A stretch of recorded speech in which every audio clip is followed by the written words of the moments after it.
सुखो बुद्धान उपादो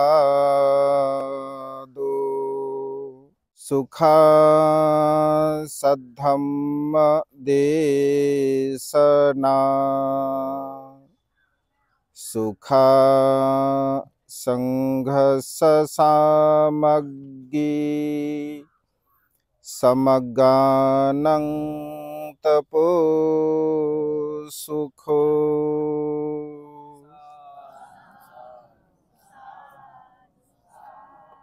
विश्ववंदनीय विश्व शांतिदूत प्रज्ञाशील समाधीचे उद्गाता महान करुणावान करुणेचा सागर तथागत सम्यक संबुद्ध तथागतांचा पावन पवित्र सद्धम्म त्या सद्धम्माचा सातत्याने प्रचार आणि प्रसार करणारा सदापूजनीय भिक्खू संघ बुद्ध धम्म आणि संघ या महान तीन रत्नाची आम्हा सर्वांना माहिती करून देणारे आम्हा सर्वांचा आधारस्तंभ भारतीय घटनेचे शिल्पकार बोधिसत्व गुणपेतंग डॉक्टर बाबासाहेब आंबेडकर यांच्या धम्मक्रांतीमध्ये शेवटच्या श्वासापर्यंत समर्पित राहतो।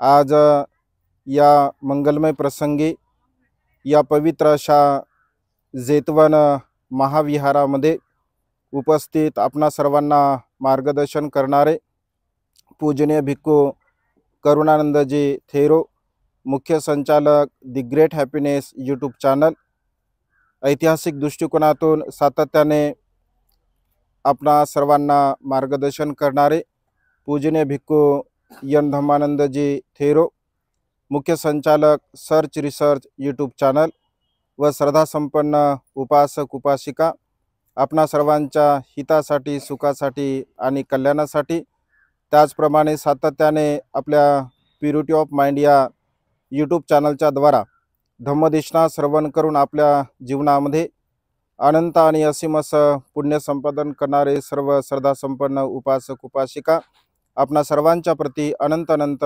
मंगलकामना मंगलमैत्री भावना व्यक्त करतो व आज या मंगलमय प्रसंगी आपणा सर्वांच्या हितासाठी सुखासाठी आणि कल्याणासाठी तथागतांच्या श्रेष्ठ धम्मदेशनेला प्रारंभ करतो। आपण सर्वांनी शांत चित्ताने एकाग्र चित्ताने तथागतांच्या श्रेष्ठ धम्मदेशनेला श्रवण करावे, ग्रहण करावे। या मंगलमय प्रसंगी अत्यंत पवित्र अशा या जेतवन विहारामध्ये आपण बसलो आहोत। पाठीमागे मूलगंध कुटी आपण पाहत आहात, जिथे भगवंताने जवळपास 19 वर्षावास भगवंताचे या जेतवन विहारामध्ये झाले। सायंकाळच्या सत्रामध्ये आपण पूर्वाराम विहार सुद्धा बघणार आहोत, जिथे माता विशाखेने ज्या विहाराची निर्मिती केली, जिथे भगवंताने 6 वर्षावास केले। म्हणजे एकूण या श्रावस्ती येथील पवित्र अशा जेतवन महाविहारामध्ये भगवंताने 25 वर्षावास केले। म्हणजे 45 वर्षाच्या जीवनामध्ये भगवंताने 25 वर्षावास एकट्या या श्रावस्ती शहरामध्ये केले। तर श्रावस्ती शहराचा इतिहास आपण या मंगलमय प्रसंगी थोडक्यामध्ये बघून घेऊया।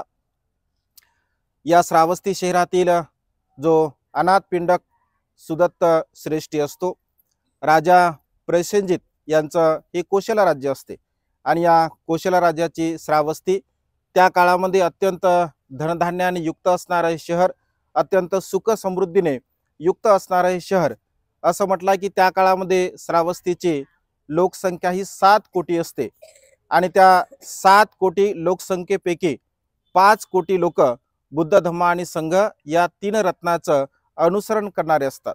2 कोटी लोक अन्य संप्रदायाला मानणारे असतात।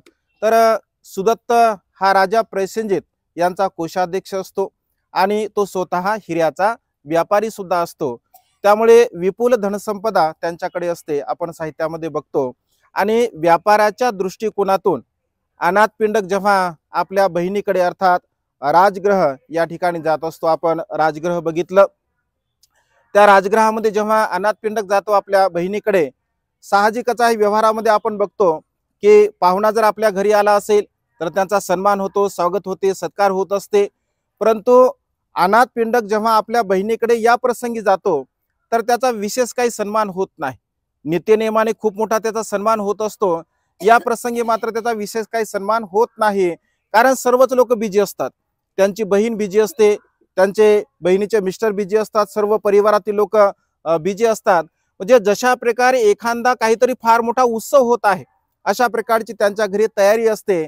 आणि अनाथपिंडक विचार करतो की माझा एवढा सन्मान होतो, मला एवढं लोक म्हणजे मान दिला जातो, सन्मान दिला जातो, परंतु आज या प्रसंगी मात्र मला काही विशेष सन्मान दिला जात नाही. तर आपल्या त्या श्रेष्ठीला तो विचारतो की श्रेष्ठी, असं काय आहे नेमकं आपल्या घरी? काही समारंभ आहे का? काही मंगल प्रसंग आहे का? किंवा आपल्याकडे राजा मगध श्रेणीय बिंबिसार भोजनासाठी वगैरे ते येत नाही, एवढी मोठी तयारी आपल्याकडे चालू आहे. तेव्हा श्रेष्ठी सांगतो की आपल्याकडे कुठल्याही प्रकारे समारंभ नाही आहे किंवा राजा बिंबिसार सुद्धा आपल्याकडे भोजनासाठी येत नाही आहे. तर उद्याच्या प्रसंगी सम्यक संबुद्धासह भिक्खू संघ आपल्याकडे भोजनासाठी येत आहे. अशा प्रकारचा शब्द प्रयोग जेव्हा अनाथपिंडकाच्या कानावरती पडतो की सम्यक संबुद्ध भिक्खू संघासह आपल्याकडे भोजनासाठी येत आहे, असं म्हटल्याबरोबर बघा अनाथपिंडकाचं संपूर्ण शरीर अत्यंत रोमांचित होत असते. आणि त्या रोमांचित शरीराने तो बोलतो की काय श्रेष्ठी, तो भगवंत सम्यक संबुद्ध असं बोललात? तो म्हणतो हो, मी भगवंत सम्यक संबुद्ध बोललो. दुसऱ्यांदा तो म्हणतो की काय तो सम्यक संबुद्ध बोललाय? होय, मी सम्यक संबुद्ध बोललो. मी तिसऱ्यांदा सुद्धा तो बोलतो काय तू सम्यक संबुद्ध बोलला? हो, मी सम्यक संबुद्ध बोललो. अरे सम्यक संबुद्ध हा शब्द या संसारामध्ये ऐकणं अत्यंत दुर्लभ अशी गोष्ट आहे. सम्यक संबुद्ध शब्द ऐकणं अत्यंत कठीण गोष्ट आहे. अनेक कल्पापर्यंत हा शब्द आपल्या कानावरती पडतो. अशा प्रकारे अनाथपिंडक अत्यंत रोमांचित होतो आणि तो म्हणतो सम्यक संबुद्ध कुठे आहे, मला लगेच त्यांना भेटायचं आहे. तर श्रेष्ठी म्हणतो की थांब, आजच्या दिवस तुम्ही थांबा, कारण उद्या भिक्खू संघासह भगवंत आपल्याकडे येणारच आहेत. परंतु अनाथपिंडक एवढा प्रसन्न होतो, एवढा उतावळी होतो, एवढा आनंद त्याच्या चित्तामध्ये निर्माण होतो की भगवंताला आपण कधी कधी भेटू. कारण बुद्ध हा शब्द या संसारामध्ये ऐकणे अत्यंत दुर्लभ अशी गोष्ट आहे. बुद्धाचा जन्म होणे दुर्लभ अशी गोष्ट आहे. आणि पुन्हा त्याला तो थांबतो की थांबवतो, परंतु हा बेचैन असतो, पुन्हा त्याला थांबवण्याचा प्रयत्न करतो. आणि असं म्हटलं आहे की रात्री 3 वेळा सकाळ झाली असं समजून अनाथपिंडक रात्री उठत असतो आणि सकाळच्या प्रहरीत तो भगवंताला भेटण्यासाठी वेळूवनामध्ये जात असतो. आणि भगवंताला भेटण्यासाठी गेल्यानंतर भगवंत दुरूनच त्याला पाहतात आणि म्हणतात की सुदत्त या. तो विचार करतो, त्याला आश्चर्य वाटते की अरे मी भगवंताला कधी भेटलो नाही, भगवंताची माझी कधी भेट झाली नाही, तरी सुद्धा भगवंत माझं नाव जाणतात, सुदत्त या नावाने मला ओळखतात. तो भगवंताच्या समीप जातो, भगवंताला वंदन करतो, प्रणाम करतो आणि भगवंत त्याला उपदेश करत असतात. व्यवहारिक दृष्टिकोनातून संसारामध्ये कशा प्रकारचं जीवन जगावं या संदर्भामध्ये तो उपदेश करतात. आणि अनाथपिंडक जेव्हा भगवंताच्या समीप बसतो तो अत्यंत प्रसन्न असतो, आनंदी असतो. वेगवेगळ्या विषयावरती त्याच्या मनामध्ये काही शंका कुशंका असतात, त्या संदर्भामध्ये तो भगवंताला विचारतो, भगवंत त्याला त्या शंका कुशंकाचं निरसन करतात. आणि शेवटी प्रश्न विचारतो की भगवान, आपण ज्या दृष्टिकोनातून उपदेश दिला, जे मार्गदर्शन आपण केलं, अशा मार्गदर्शनानुसार जर खऱ्या अर्थाने आपल्या मार्गाला अनुसरून जर जीवन जगायचं असेल तर मग संसाराचा त्याग करावा लागतो का? कारण भिक्षू जीवनामध्ये संसाराचा त्याग करणं अत्यंत महत्वपूर्ण आहे. तर भगवंत असे म्हणतात की अनाथपिंडक असं काही नाही. मनुष्याला दुःखमुक्तीच्या मार्गाकडे वाटचाल करण्यासाठी मनुष्य उदात्त आर्य अष्टांगिक मार्गाचं जर अनुसरण करत असेल तर तो दुःखमुक्त होऊ शकतो. मग तो संसारामध्ये राहिला असेल किंवा प्रवर्जित झाला असेल तरी सुद्धा जर आर्य अष्टांगिक मार्गाचं तो अनुसरण करत असेल तर तो नक्कीच दुःखमुक्त होईल. अशा प्रकारे भगवंत उपदेश करतात. मनुष्याला संपत्ती कधी गुलाम बनवत नाही, तर संपत्तीच्या प्रती असणारी लालसा मनुष्याला गुलाम बनवत असते. वेगवेगळ्या प्रसंगी भगवंत अनाथपिंडकाला उपदेश करतात. तो प्रसन्न होतो, प्रमुदित होतो आणि भगवंताला वंदन करतो आणि म्हणतो भगवान, माझी आपणास विनंती आहे की भगवान आपण सुद्धा श्रावस्ती येथे विहार करण्यासाठी यावे. असं निमंत्रण दिल्याबरोबर भगवंत म्हणतात की अनाथपिंडक भगवंत शहरामध्ये राहत नाही, भगवंत शहरामध्ये सुद्धा राहत नाहीत आणि शहराच्या अधिक दूर सुद्धा राहत नाहीत. असं भगवंत म्हणतात की तो म्हणतो भगवान, मी भगवंताचा मतित अर्थ जाणला. अनाथपिंडक येतो आणि राजगृहापासून श्रावस्तीपर्यंत येत असताना त्याचे असंख्य मित्र असतात. त्या प्रत्येक मित्राला तो सांगतो की या मार्गाने बघा भगवंत आपल्याकडे श्रावस्तीला येणार आहे असं म्हटलं आहे.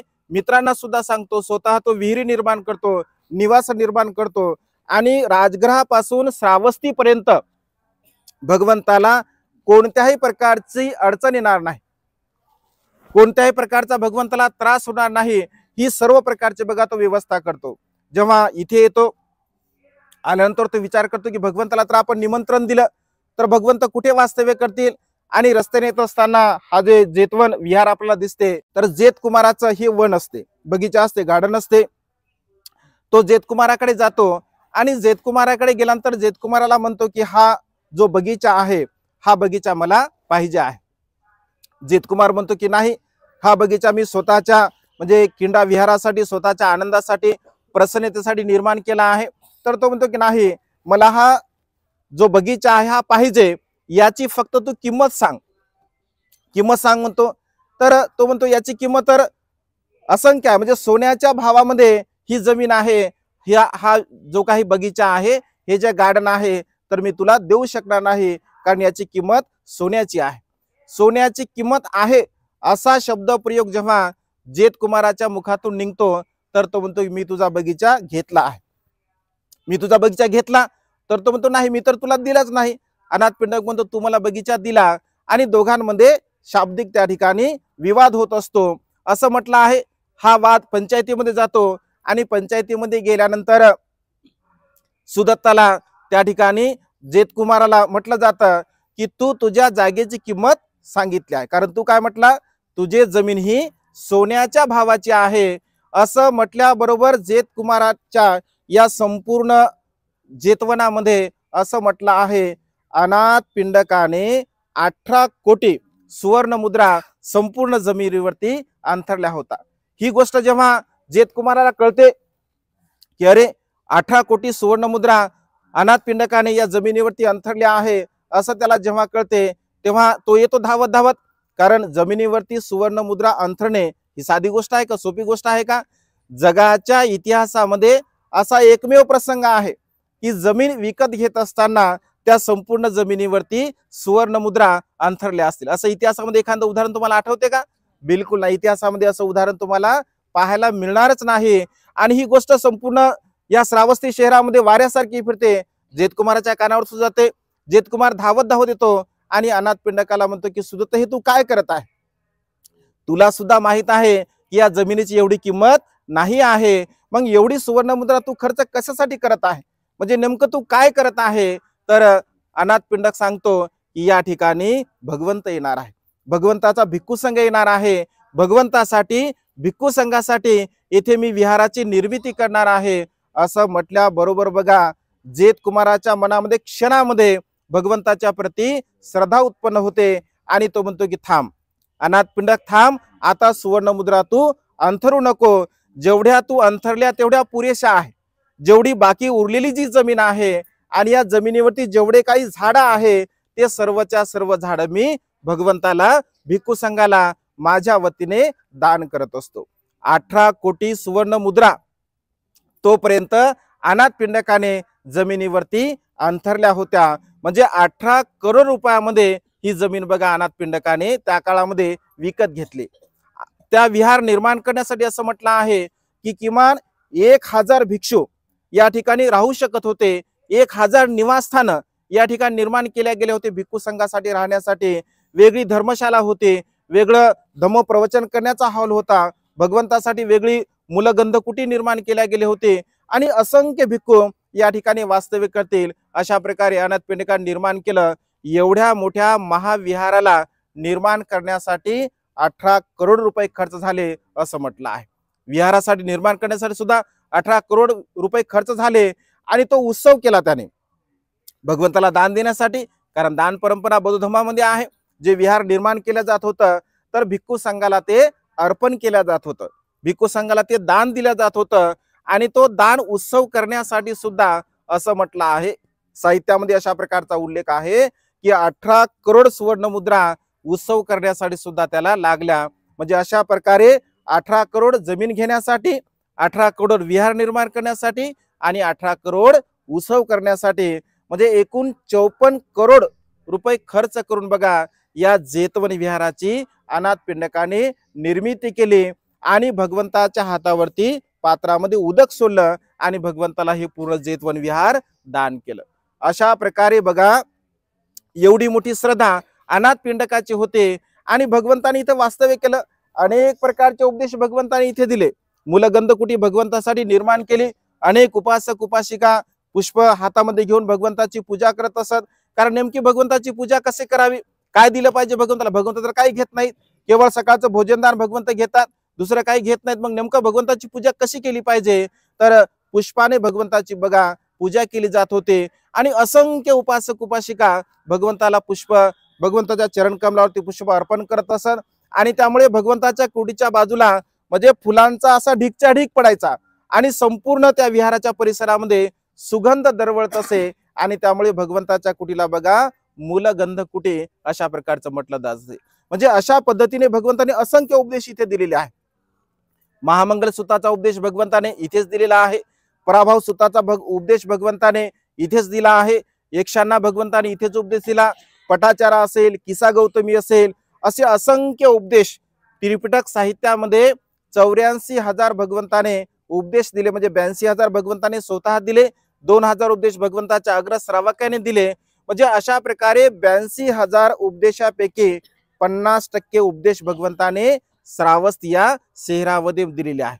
आणि त्यामुळे आपण बघतो बघा जेव्हा जेव्हा भगवंताचा उपदेश आपण श्रवण करतो म्हणजे भगवंताचा उपदेश तो उपदेश भगवंताचा आहे किंवा नाही याची कसोटी जर आपल्याला पाहायची असेल तर सुत्ताच्या समोर बघा एवं मे सुतं एकं समयं भगवा सावतीयं विहरते जेतवने अनाथ पिंडिकस आरामे अशा प्रकारे आपल्याला पाहायला मिळते।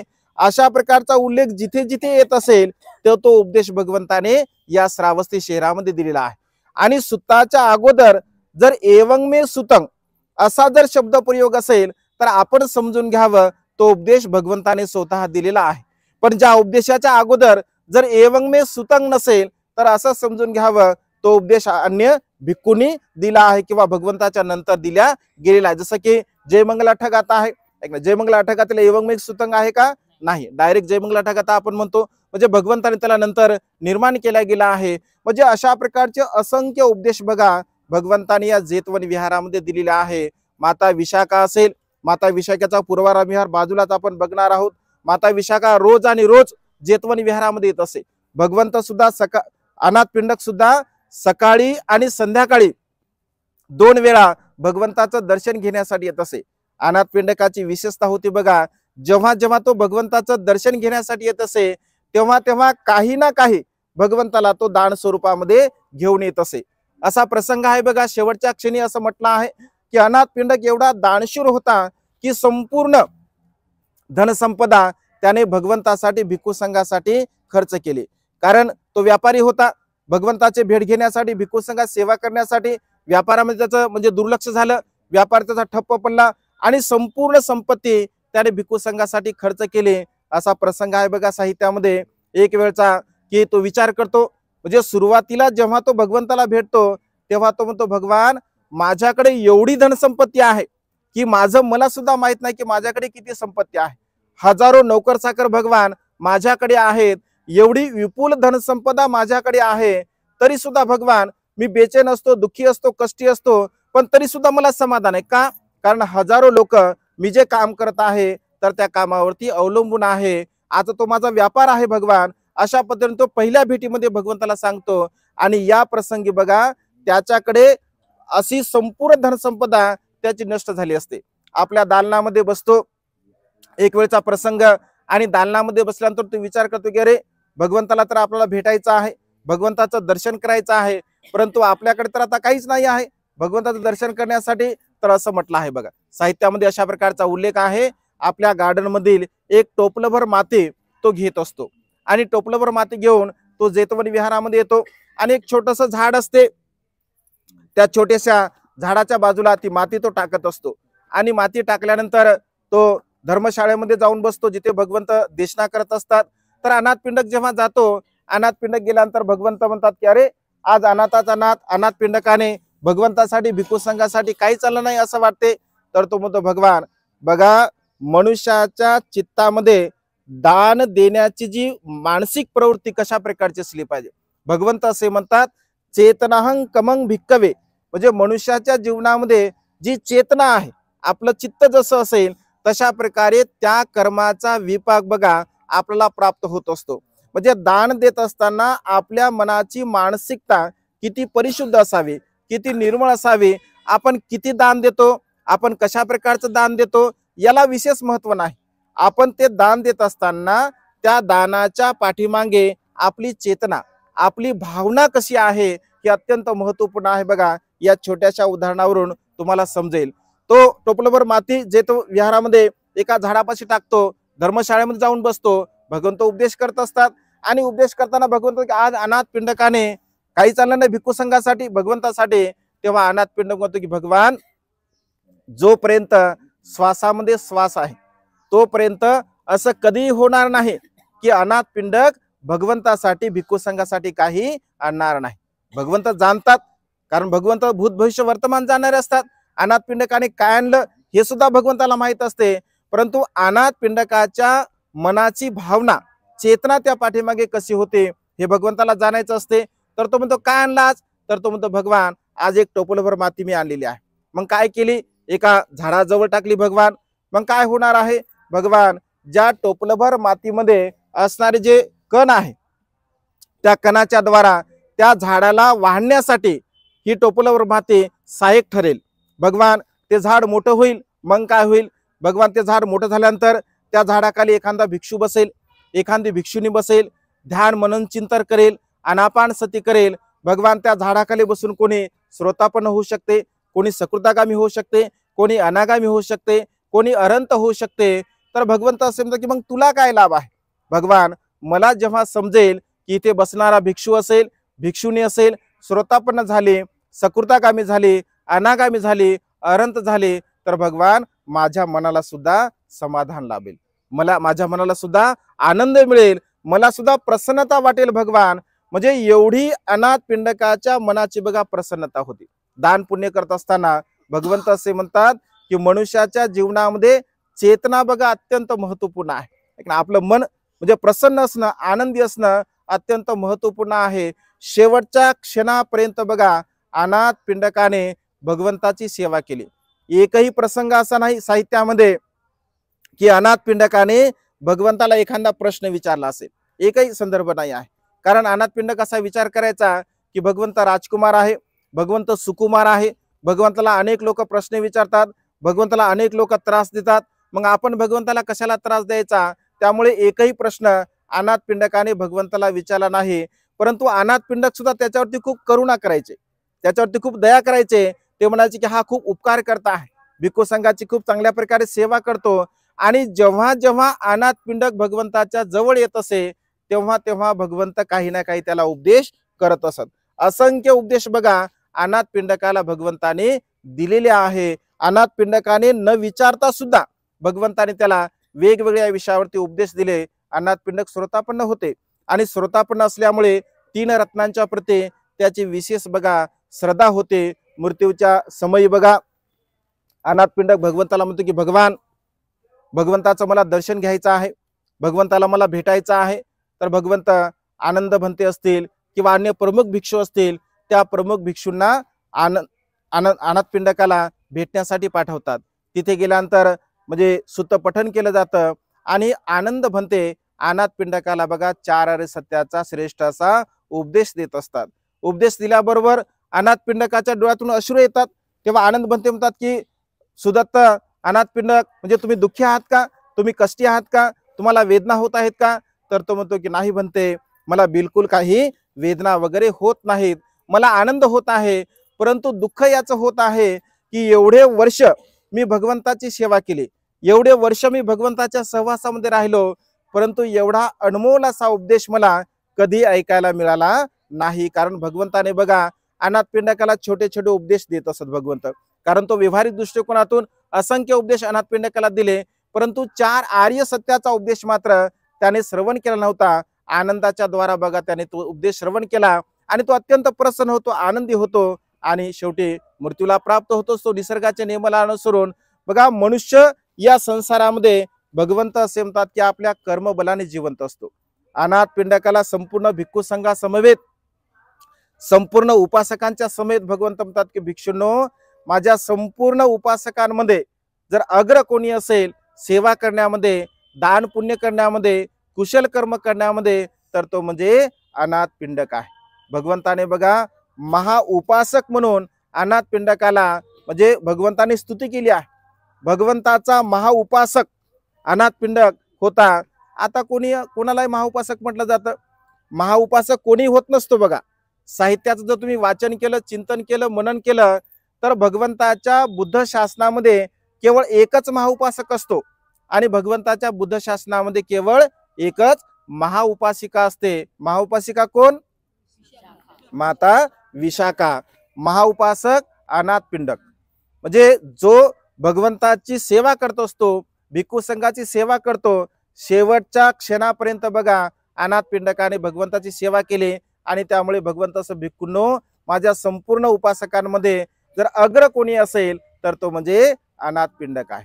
बघा, राजा प्रसिद्ध होते, राजा बिंबिसार होते, राजा अजातशत्रू होता, अनेक लोकांनी भगवंताची सेवा केली, परंतु भगवंताने सर्वांना काही महाउपासक म्हटलेलं नाही.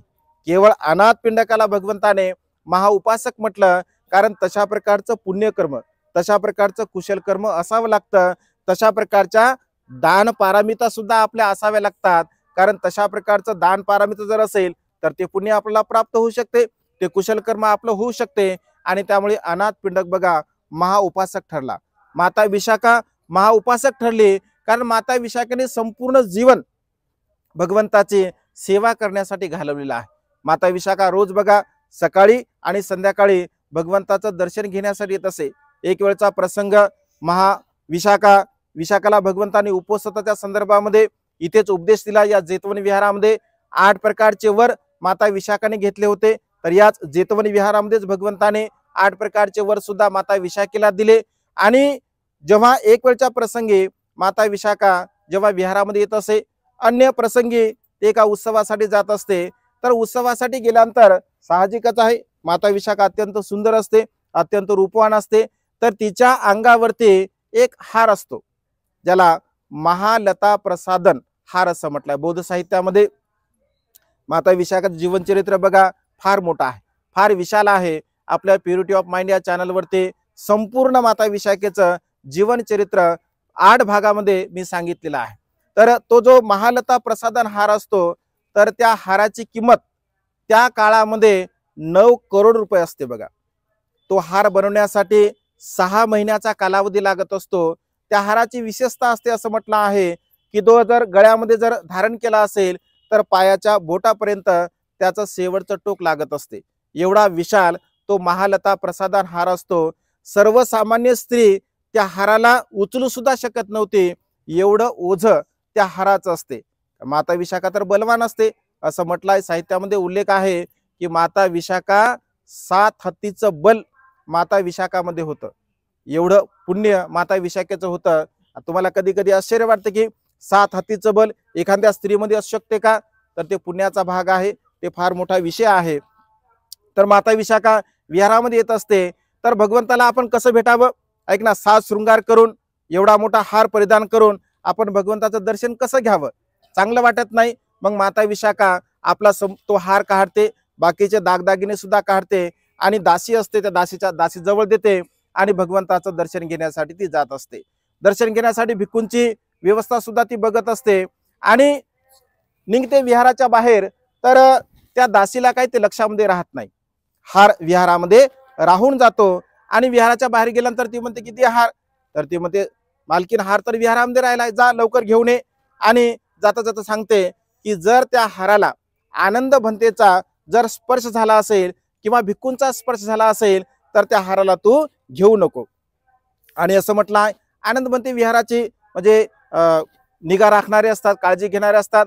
आनंद भंते तो हार एका खुंटीला टांगून ठेवत असतात. खुंटीला टांगून ठेवल्यानंतर दासी धावत जाते आणि भंतेना विचारते की भंते इथे हार राहिला होता? तर आनंद भंते म्हणतात की हो, इथे हार मी त्या खुंटीला टांगून ठेवला आहे, तर तो हार तू घेऊन जा. लगेच तिला आठवते की माता विशाखा तर म्हटली भंतेचा जर स्पर्श झाला असेल तर हार तो घ्यायचा नाही आहे. लगेच पुन्हा ती विचार करते की भगवंत काय करणार आहे. मग ती हार घेते, भगवंताकडे जाते, म्हणते भगवान हा हार विहारामध्ये राहिला, या हाराला भंतेचा स्पर्श झाला, आता हार हा मी घेणार नाही. भगवंत म्हणतात की विशाखा त्याला आम्ही काय करू. तर ती म्हणते भगवान मी याचं काय करू. भगवंत म्हणतात की तुला जे योग्य वाटेल तर ते तू करू शकते. जे तर संपूर्ण या श्रावस्तीमध्ये ती जाते हार विकण्यासाठी. एवढा मोठा हार कोण घेणार आहे. 9 करोड रुपयाचा हार असतो. साहित्यामध्ये असा उल्लेख आहे केवळ 3 स्त्रियांकडे तो हार असतो.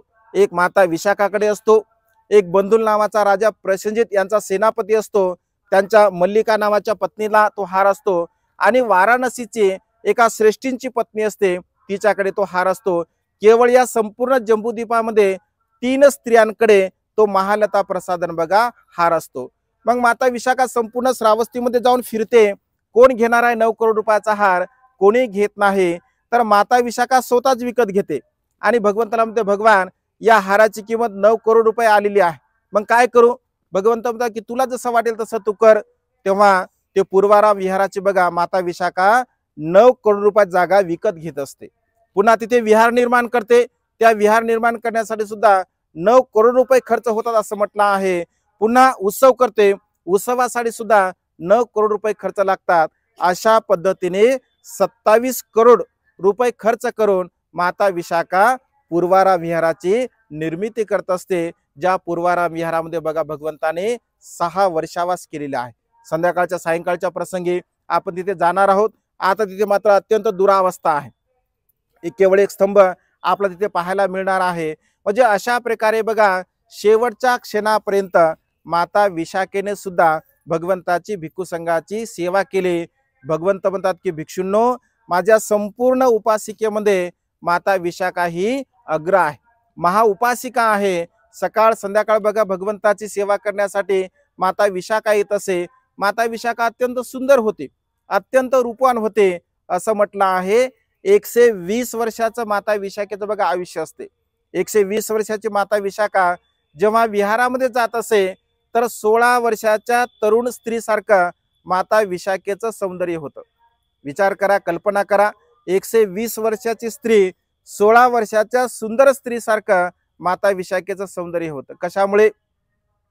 डोक्याचा एक केस सुद्धा माता विशाखेचा पांढरा झालेला होता 120 वर्षापर्यंत. म्हणजे तिच्यामध्ये काही विशेष पंचलक्षण होते. 5 लक्षण अन्य स्त्रियांपेक्षा वेगळे माता विशाखामध्ये होते. तर कशामुळे. तर तिने केलेल्या कुशल कर्मामुळे, तिने केलेल्या पुण्यकर्मामुळे, तिने केलेल्या संकल्पामुळे. कारण माता विशाखेने संकल्प केला होता.